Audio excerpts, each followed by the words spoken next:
합니다. 주님의 이름으로 사랑하고 축복합니다. 오늘은 여러분이 잘 알다시피 종료주일입니다. 종료주일이면서 이 한 주간 고난주간이라고 하죠.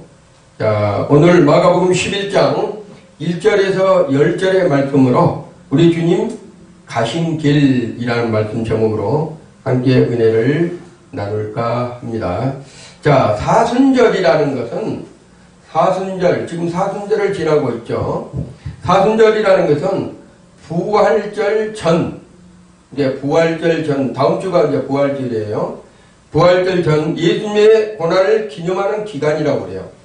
예수님께서 고난당하신 것을 기념하는 기간이다. 이것은 AD 325년 전에, 니케아 종교회의에서, 부활절 전 40일 동안을 계획법으로 정하신 그러한 부분을 택하고 있어요. 예수님의 고난을 기념하는 기간, 부활절 40일 동안, 40일 전을 얘기하고 있습니다. 자, 그러면 왜 40일인가? 사순절이 40일이에요. 오순절은 뭐예요? 50일이에요. 그러니까 사순절은 왜 40일인가? 이렇게 했는데, 그거는 예수님께서 강야로 시험을 받으러 나갈 때 며칠간 시험을 받으셨다고 그랬죠? 40일 동안요.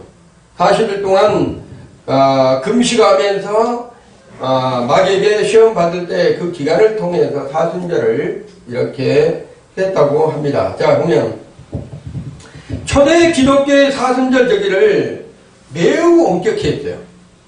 초대 기독교의 사순절을. 지금의 사순절은 여러분이 기도하신 분이 있고 또 교회들마다 작정 기도하고 이렇게 자유롭게 하는데 초대교회의 사순절은 매우 엄격했다는 것은 그 고난 주간에 40일 동안에 고기도 먹지를 못했어요. 채소만 먹는 거예요. 그리고 저녁에 한 끼만 먹는 거예요. 저녁에 40일 동안. 그리고 채소와 달걀은 허락을 했다고 그래요. 그래서 초대교회 때는 그때 당시에는 먹는 것이 한 끼만 먹고 저녁에 채소와 달걀 중에서 그렇게만 먹고 40일 동안 주님을 깊이 묵상하고 말씀을 읽고 또 그랬다고 행했다고 그럽니다. 그런데 그것이 9세기에 와서는 약간 완화가 됐어요. 완화가 되면서 13세기에는 간단한 식단을 허용을 했다고 그래요. 매 식기마다 간단한 식단을 허용하고 18세기에 전후에서는 금식하는 것이 없어졌어요. 18세기 이후로부터는 금식하는 것이 없어지고 경건의 훈련 기간을 뒀다고 그래요. 경건의 훈련 기간. 이제 기도회나 말씀을 읽는다든가 서로 동참하면서 경건의 훈련을 한다든가 이런 것을 했다고 그래요. 그리고 나머지는 좀 이제 구제나 봉사나 이런 것을 행했다고 합니다.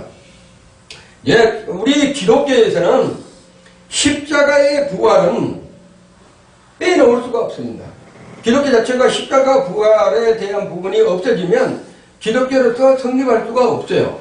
그래서 십자가의 부활은 기독교 신앙의 큰 비중을 차지하고 불과 분리의 관계가 되어 있는 것이 십자가와 부활입니다.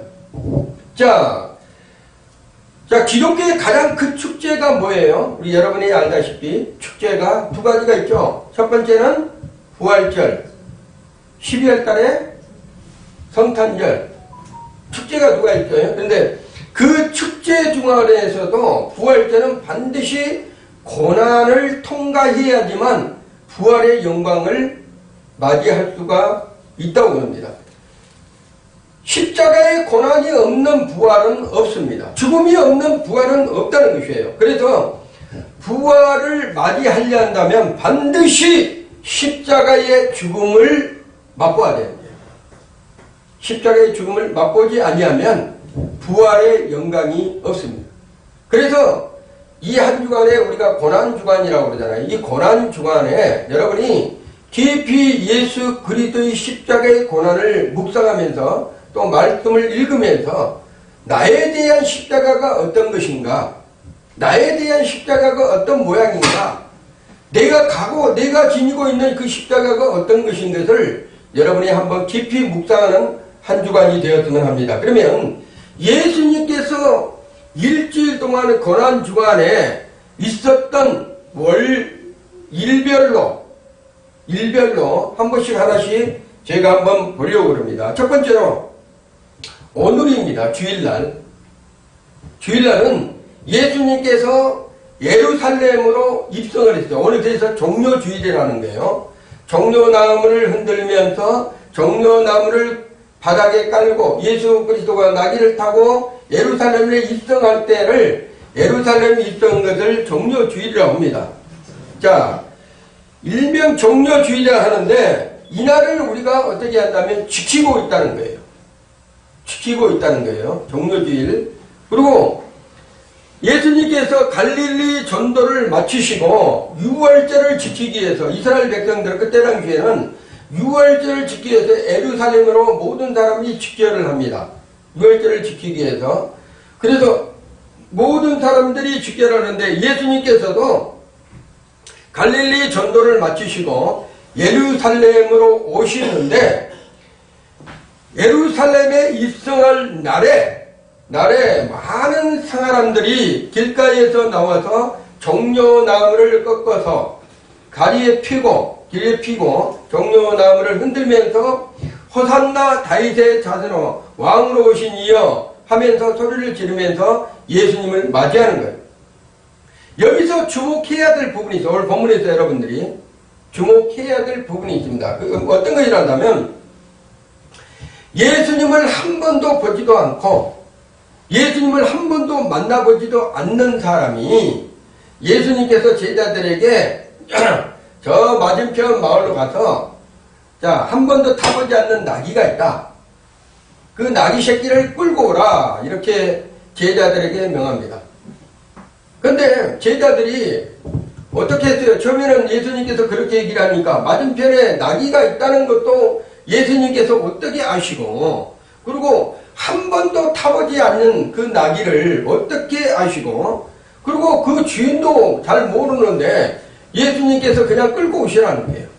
그런데 놀랍게도 예수님의 사역을 하기 위한 첫 번째 나귀 새끼를 한 번도 예수님을 만나지 않고 한 번도 보지를 않았는데 제자들이 가서 주가 쓰시겠다 하라 이렇게 말하니까 그 나귀 새끼 주인이 뭐라고 합니까? 그냥 허락하는 거예요. 그냥 허락해. 나귀 새끼 주인이 말도 아니고 그냥 끌고 갈 수 있도록 풀어서 가지고 가라는 거예요. 자, 이것이 중요합니다. 주가 쓰시겠다 하라. 주님께서 쓰시긴다 하면 우리 자신도 내어드릴 수 있는 그러한 믿음이 있어야 됩니다. 주가 쓰시겠다 하면 그 어떤 것도 주님께 맡겨드릴 수 있는 그러한 믿음이 있어야 된다는 거예요. 왜 그런다면 그 사람은 나귀 새끼의 주인은 한 번도 주님을 만나보지도 않았고 그분이 어떤 부이라는 것들은 몰라요.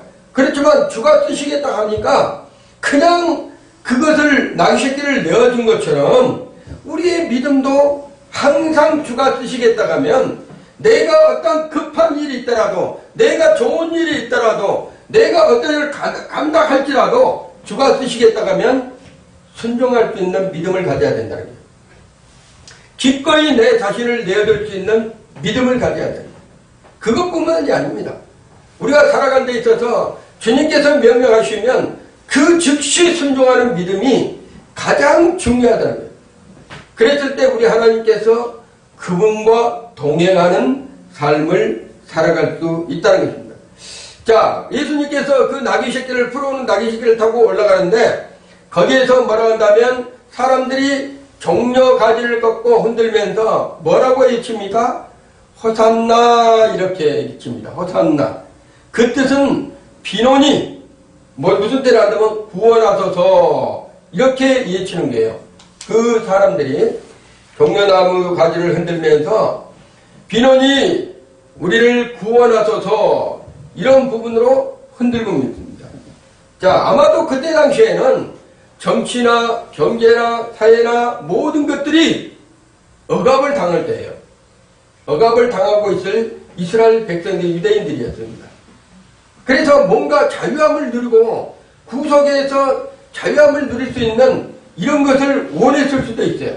근데 예수님께서 나귀를 타고 예루살렘으로 입성을 하니까 왕으로 맞이하는 거예요. 그들이 왕으로 맞이해 우리를 구원하셔서 우리를 모든 이 억압에서 자유케 해 주시옵소서 이렇게 외치는 거예요. 그래서 예루살렘에 올라가셔서 가장 먼저 가신 것은 예수님이 다른 곳으로 가는 것이 아니라 성전으로 가셨다. 언제? 종려주일에 주일날 가신 거예요. 일요일날 주일날 오늘 이렇게 먼저 성전으로 올라가셨습니다. 예수님은 당연히 어렸을 때도 그랬죠. 어머님하고 손을 잡고 6월절 행사에 갔다가 예수님은 그 성전에 남아있고 나머지 사람들은 부모님을 떠났어도 다시 부모님들이 와서 요셉과 마리아 와서 왜 여기 있느냐 하면 나는 당연히 아버지 집에 있어야 될 줄을 모르시나이까 이런 것처럼 예수님은 항상 성전 중심에서 살고 계셨다는 거예요. 우리가 성전 중심에서 살아야지만 믿음이 떨어지지 아니하고 항상 그리스도의 사랑 안에 머물 수가 있다는 것이에요. 성전 중심에서 벗어난다 하면 그거는 의미가 없습니다. 예수님도 항상 6월절 행사를 지키기 위해서 하나님의 아들 곧 하나님이면서도 지켜야 될 도리 성전에 올라가셔서 하나님의 말씀을 선포하고 하나님의 말씀을 들은 것이 그것입니다.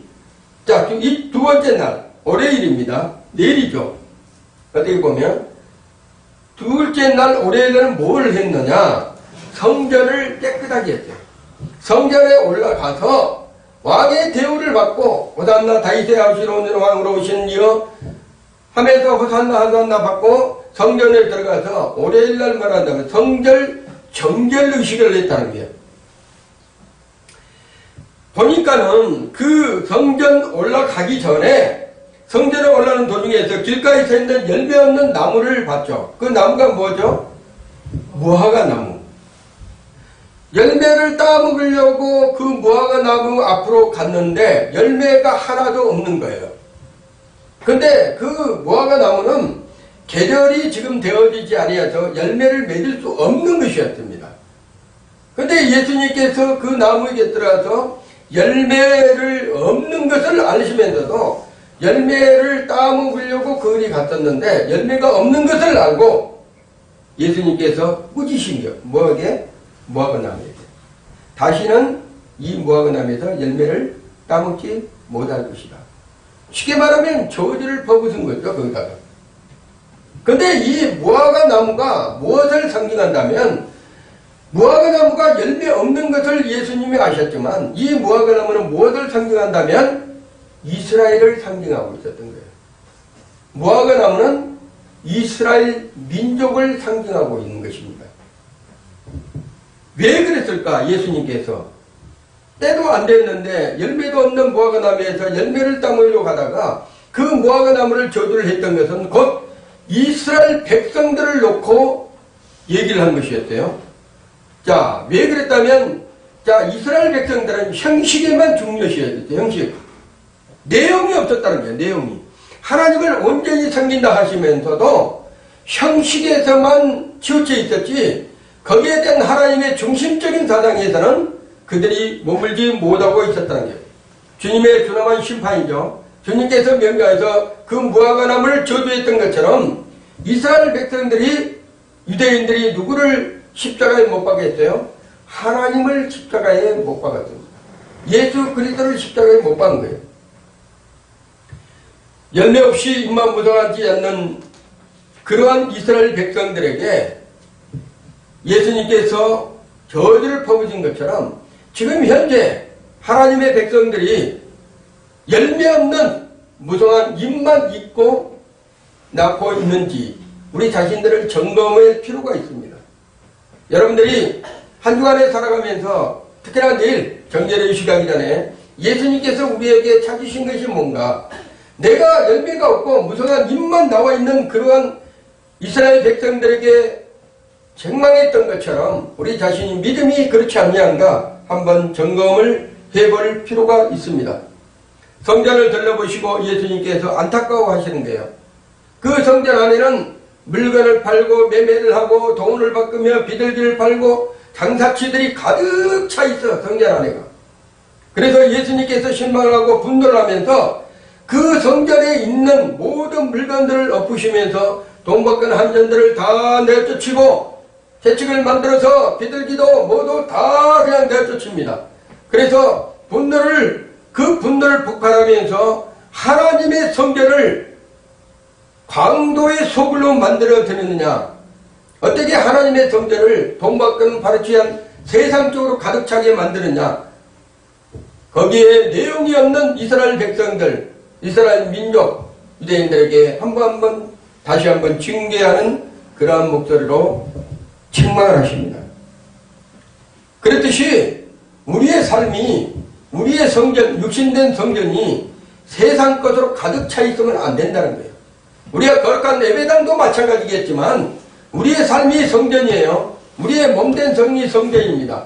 예수 그리스도로 말미암아 예수 그리스도로 말씀으로 채워져 있어야 되는데 세상 것으로 가득 채워져 있으면 예수님이 성령께서 우리 안에 오셔서 우리를 책망하실 거란 얘기예요.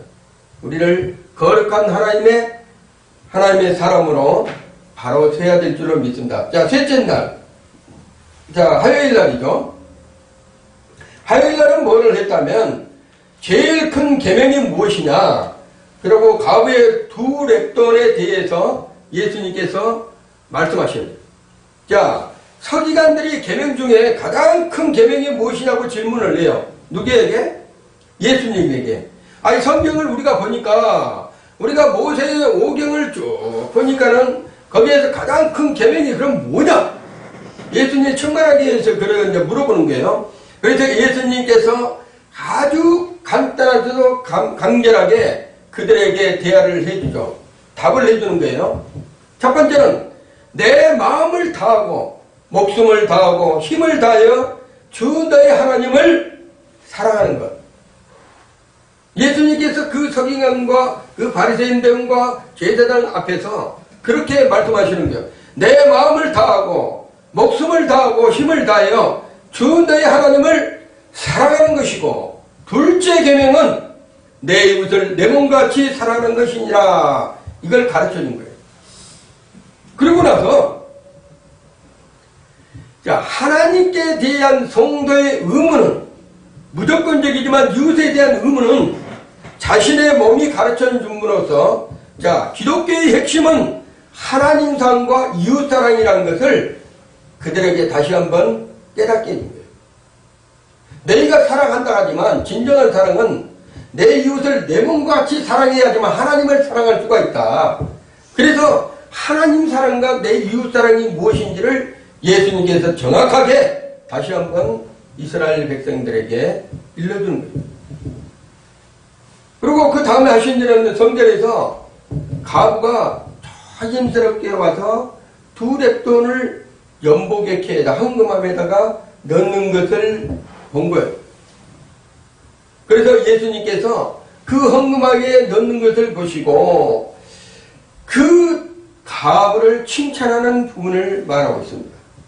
너희들은 돈이 많아서 그냥 남 자랑하듯이 그렇게 냈지만 저 여인은 자기의 가진 전부를 지금 하나님께 드리고 있는 것이다.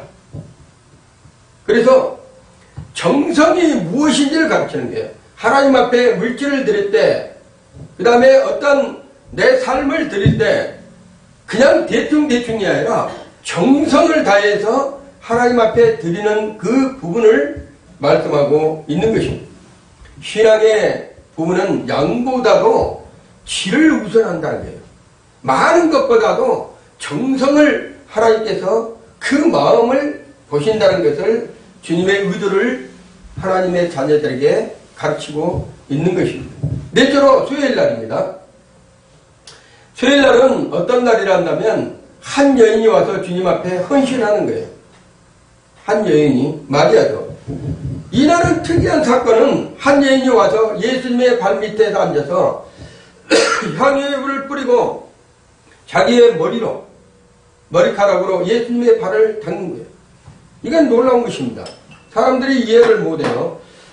제자들이 제자들이 뭐라 합니다. 왜 그러냐면 그 향유가 얼마나 비싼 건데 그걸 뿌리고 왜 그걸 낭비하느냐 이렇게 얘기를 해요. 그랬을 때 예수님께서 책망을 하시죠. 책망을 하시면서 예수님께서 자기의 장례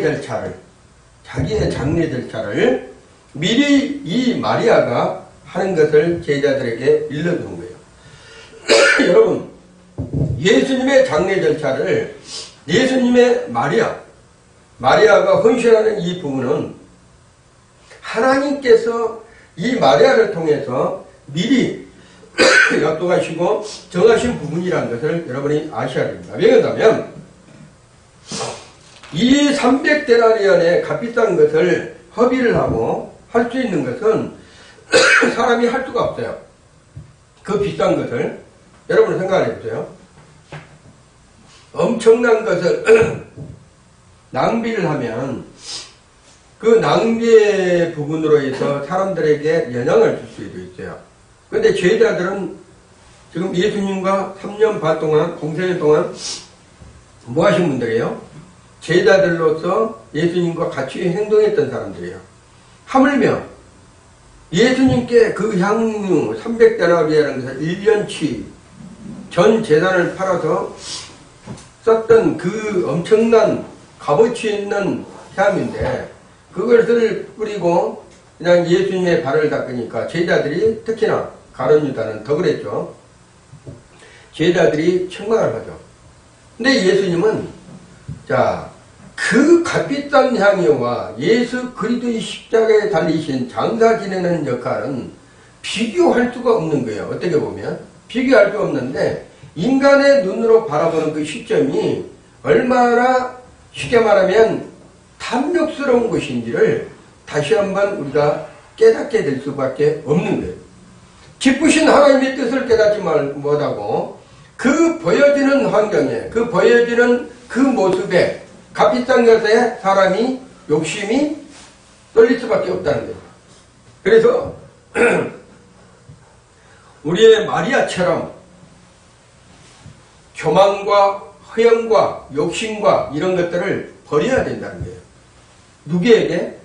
예수님을 향할 때는 마리아처럼 내가 아무리 세상이 값비싼 거라도 내가 아무리 내가 가지고 있는 뭔 물질이라도 어떻게 한다면 예수님의 안에 왔을 때 예수 그리스도 안에서는 보잘것없는 그러한 가치일 수밖에 없다. 그렇지만 그 보잘것없는 가치도 예수 그리스도 안에서 드려지면 어떻게 한다면 그보다도 더 중요한 역할로 하나님께 쓰임받는다. 그걸 아셔야 됩니다. 마리아는 자기가 가지고 있는 평생 모은 이 향유를 가지고 예수님을 찾아가서 예수님의 발에 향유를 뿌리고 자기의 머리로 했을 때는 장례 절차를 준비하는 과정이었지만 그 마리아의 정성은 허영과 욕심과 교만과 그 속에 있는 모든 것들을 다 벗어버리고 그리스도의 사랑 안에 거하는 시간이었다. 이 모범적인 크리스찬이라는 거죠. 모범적인 믿음의 사람이라는 거예요. 우리 자신이 그래야 됩니다. 목요일 날, 제5일 목요일 날은 발 씻김이 있었고, 최후 만찬이 있었습니다. 목요일 날. 이날은 두 가지를 하죠. 하나는 제자들을 발을 씻기면서 몸소 겸손의 의무를 가르쳐 주는 거예요. 제자들을 발을 씻겨주면서 몸소 겸손의 의미를 가르쳐 줬다. 또 하나는 최후의 만찬을 통해서 자신의 몸과 피가 영원토록 기억하는 성찬의 유래를 제정하는 날이 바로 목요일 날이었어요. 그래서 첫 번째는 제자들을 향해서 예수님이 친히 무릎을 꿇고 제자들 발을 씻겨주는 모습을 하나하나 다 모든 발을 씻겨주셨죠. 그리고 끝나고 나서는 예수님께서 성만찬, 그러면서 성찬 애식의 유래를 제정을 해 주셨습니다. 자, 제자들에게 논쟁이 되는 사건이 있었대요. 100마디 말보다는 한마디의 행동이 더 중요하다는 것을 예수님께서 가르칩니다. 누가 크냐, 네가 크냐, 내가 크냐 했을 때 제자들이 서로 의논을 하고 있을 때, 자, 아니야, 내가 예수님의 하나님의 우편에 앉을 거야, 좌편에 앉을 거야, 서로 누가 크니까 이런 것을 제자들이 서로 다투고 있을 때 예수님께서 그 제자들에게 가르치는 부분이 뭐라 한다면 겸손이라는 거예요. 남을 섬기는 자가 되어야지만 진정한 큰 자가 될 수 있다는 것을 예수님께서 친히 보여주신 그 부분입니다. 그게 바로 발 씻김의 부분이에요. 자, 최후 만찬을 마치신 주님께서는 겟세마네 동산에 가셔서 이제 땀방울이 핏방울이 되도록 기도를 하는 거죠. 겟세마네 동산에 가가지고 이제 제자들에게 너희들도 여기서 기도하라 해가지고 예수님은 더 깊은 곳에 들어가서 땀이 핏방울 되도록 기도하는 것이 이제 그날 저녁이었습니다. 그리고 예수님께서는 인간이셨기 때문에 철저한 하나님이면서 인간이기 때문에 고통의 십자가가 얼마나 무서운 것을 아셔요.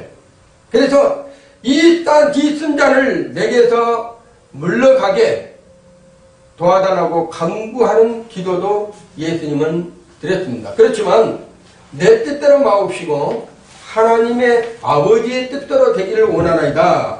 간절히 기도했어요.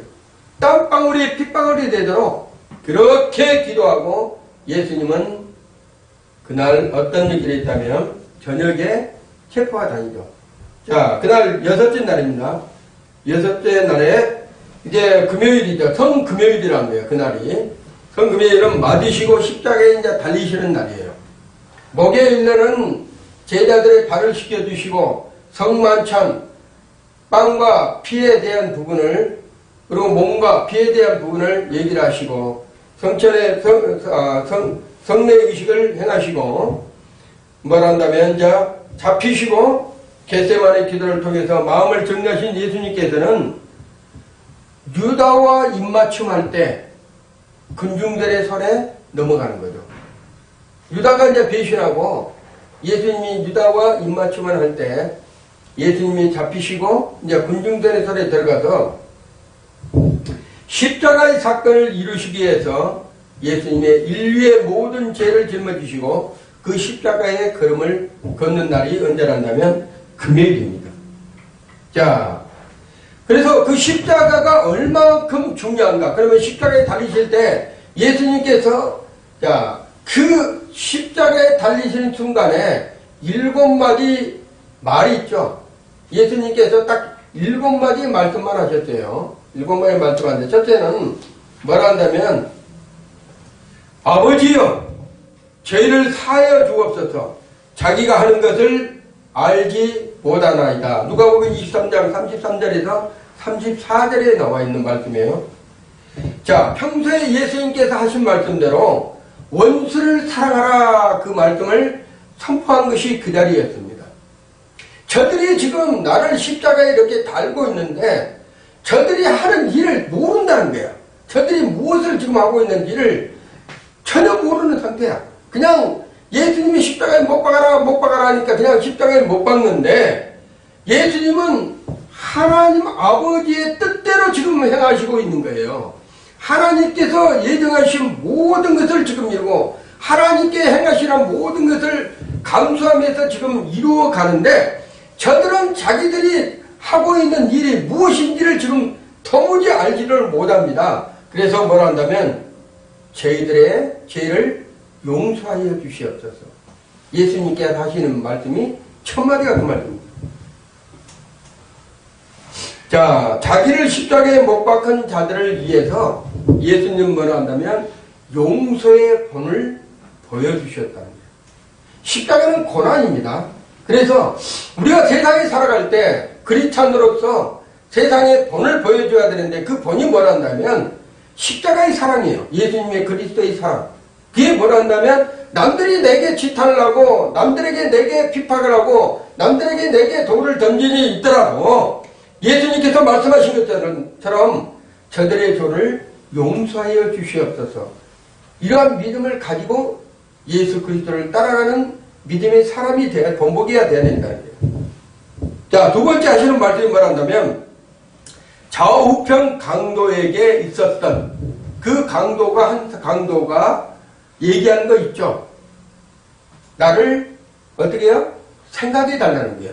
나를 구원해 달라는 거예요. 그때 예수님께서 내가 나와 함께 낙원에 있으리라. 이게 누가복음 23장 42절에서 43절. 좌우편 강도에게, 한 강도에게 예수님께서 이제 너는 나와 함께 오늘 어딘다? 낙원에 간다는 게 낙원에. 참 어떻게 보면 그 강도는 둘 중에 죽어 마땅한 강도였지만 그 강도 한 사람 좌우편 안에 그 강도 하나는 회개를 하고 예수님께 나를 구원해 주시라고 그래요. 예수님은 그를 불쌍히 여기시고 어떻게 했습니까? 구원하시고 너는 나와 함께 오늘 낙원에 간다. 이렇게 말씀하십니다. 마지막 순간까지도 회개하는 죄를 용납하시는 주님의 모습을 엿볼 수가 있다는 거예요. 그래서 우리가 임종 직전에도, 사람이 돌아가시기 직전에도 어떻게 보면 부끄러운 구원은 없어요. 어떻게 보면 예수 그리스도 안에서 구원은 역사는 있지만 부끄러운 것이 아닙니다.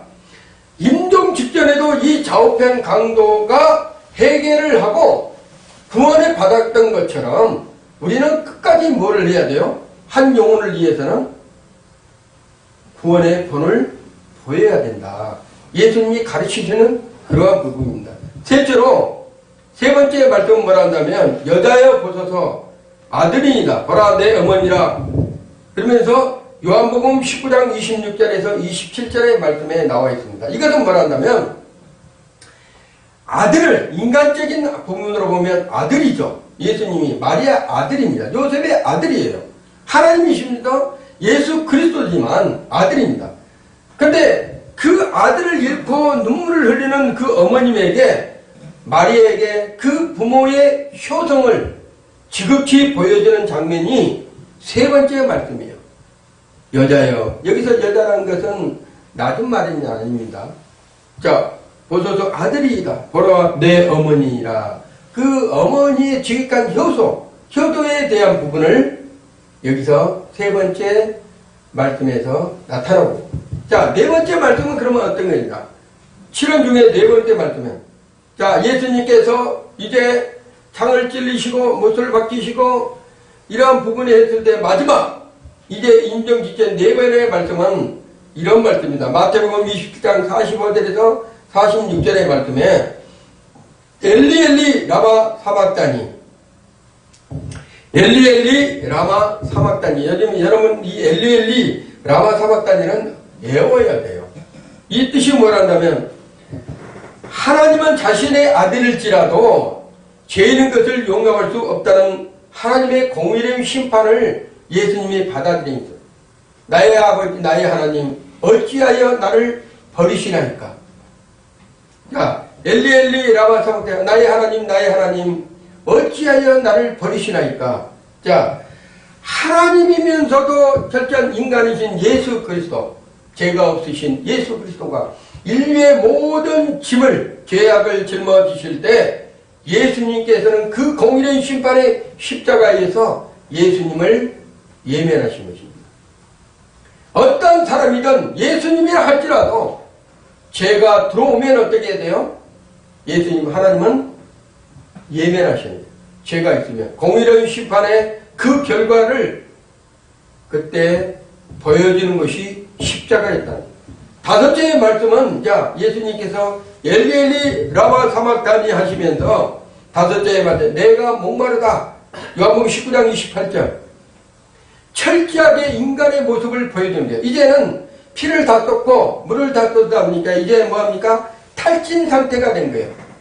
고통의 상태, 아픔의 상태. 내가 목마르다. 여섯 번째 말씀, 이게 가장 중요한 말씀이에요. 여섯 개 다 중요한 말씀이지만 예수님께서 마지막 여섯 번째의 말씀이 뭐라 한다면, 다 이루었다. 이게 요한복음 19장 20절의 말씀에 나와 있습니다. 자, 다 다 이루었다는 것은 아버지께서 내게 행하시라고 명하신 모든 것을 이 땅에 예수님께서 오셔서 모든 것을 다 이루어 놓으신 거예요.